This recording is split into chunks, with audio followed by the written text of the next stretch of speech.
All right, today we're going to dive into one of the most, frankly, shocking laws from British colonial India. It's called the Criminal Tribes Act of 1871.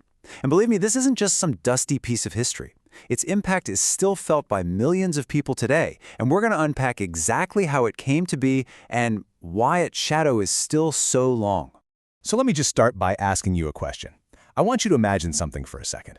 What if, from the moment you were born, you were legally a criminal? Not because of anything you did, not a single action. Nope, just because of the family you were born into. I mean, for millions of people under this act, this wasn't some thought experiment. This was their life. So what on earth is a criminal tribe? Well, first thing you need to know is that the term itself is a complete colonial invention.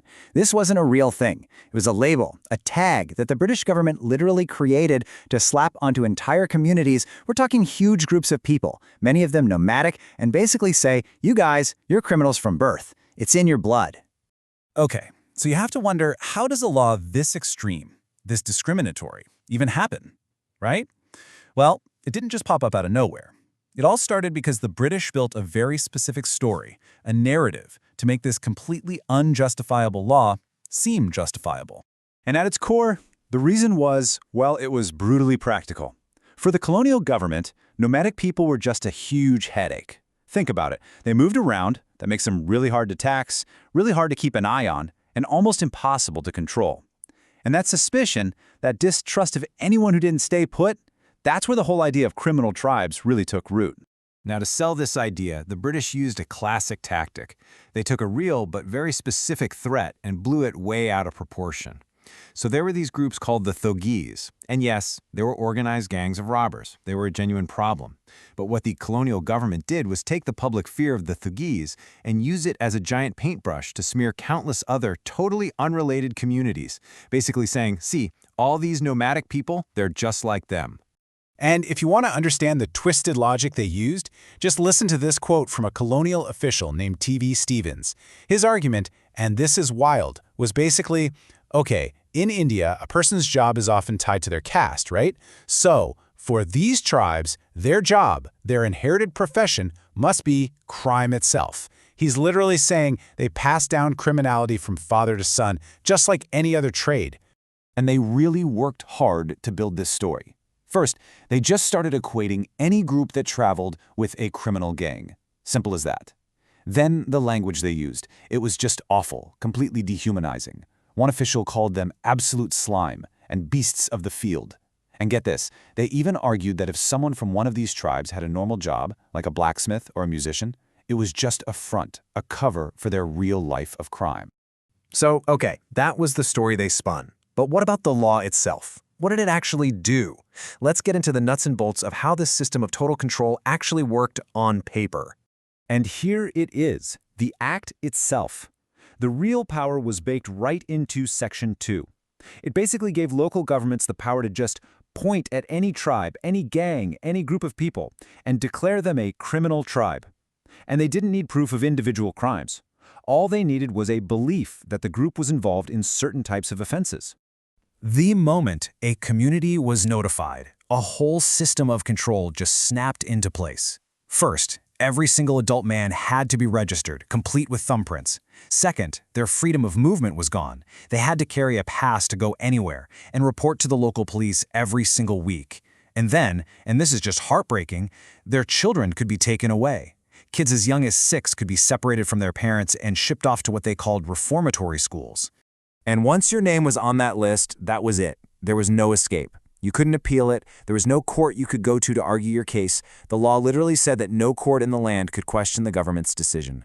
You were guilty by birth, period. No trial, no due process, nothing. So this wasn't just some legal theory, right? This system had a real, devastating, and immediate human cost. We're talking about millions of people whose lives were completely turned upside down. I mean, this act just shattered traditional ways of life. Whole communities who had been nomadic for generations were forced to settle down, usually on the outskirts of villages where nobody wanted them.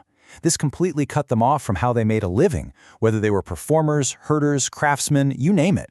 Suddenly, they were stuck with almost no way to support themselves, which made them incredibly vulnerable. And of course, that vulnerability was immediately taken advantage of. These communities essentially became a source of cheap, captive labor. They were pushed into bonded labor for big colonial projects, like building railways or working in mills, or forced into the most degrading jobs imaginable, like manual scavenging by the local elites. And the sheer scale of this thing is just mind-boggling. In just one region, the Madras Presidency, more than 237 different communities were slapped with this criminal label. Across the whole of British India, you're looking at millions and millions of people forced to live under this constant watch, under this horrible stigma. Okay, so fast forward. India gains its independence, and you think, great, this horrible law is finally gone. And it was. The act was officially repealed. But, and this is the crucial part, getting a law off the books is one thing. Erasing its legacy is something else entirely. The shadow this act cast was incredibly long. So here's what happened. The Criminal Tribes Act was repealed in 1949, but then, just 3 years later in 1952, a new law comes along, the Habitual Offenders Act. And while the name was different, in practice, it was often used to police the exact same communities. It was almost like a rebranding. Today, these groups are officially called denotified tribes, but that old, ugly stigma, the idea that they're born criminals, it's still there. And the number of people we're talking about today, it's staggering. An estimated 60 million people in India belong to these denotified tribes. And even now, they face constant police suspicion, social boycotts, and huge economic challenges. And all of it, traces back to a label that was slapped on their great-great-grandparents more than a century and a half ago. And really, that's the whole point. The law is gone. The piece of paper doesn't exist anymore. But the label, that sticks. It's like a brand that's been passed down through generations, and it's still incredibly painful. Which leaves us with a really tough question to think about. You know, changing a law is easy. It's just paperwork and politics. But how does a whole society undo the damage of a label? How do you erase a stigma that's been baked into the culture for generations? That is a much, much bigger challenge, and it's something India is still facing right now.